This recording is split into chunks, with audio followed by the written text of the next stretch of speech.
asked me time and time again about leaving Xavier to come to Arizona. And one of the reasons why I did it is to coach in a conference of this stature. You know, it's a conference that takes a backseat to no other. I think in particular it's very underappreciated when you consider the amount of NBA players over the last 3 years. You know, the incredible success that teams have had in the NCAA tournament. We have a new staff, I'm a new coach, a different personality and way of doing things.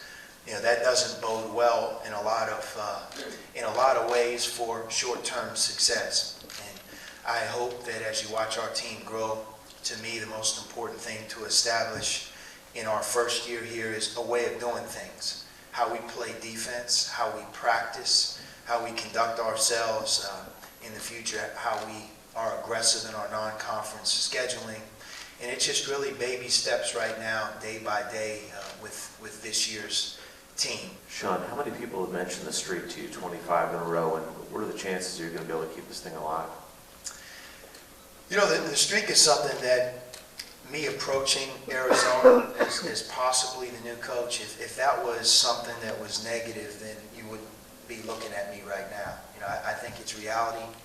To me, it's the greatest positive that we have, and that is our program takes a backseat to no other with tradition. Reality for this year's team is what I talked about. We've never been more vulnerable.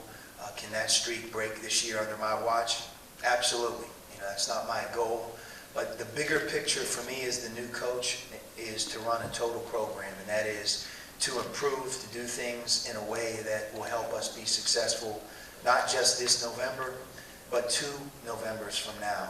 And that's on and off the court, how we recruit, our strength and conditioning program, you know, the style and how well we teach our game and way of playing to our players. And that's really what I'm consumed about, you know, those performance standards that we want to hold our own players and future accountable towards.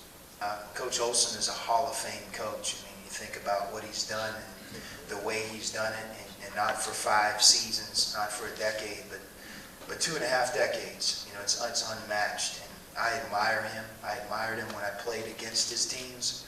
As a student athlete at Pittsburgh, I admired him as an assistant coach when I watched Arizona play.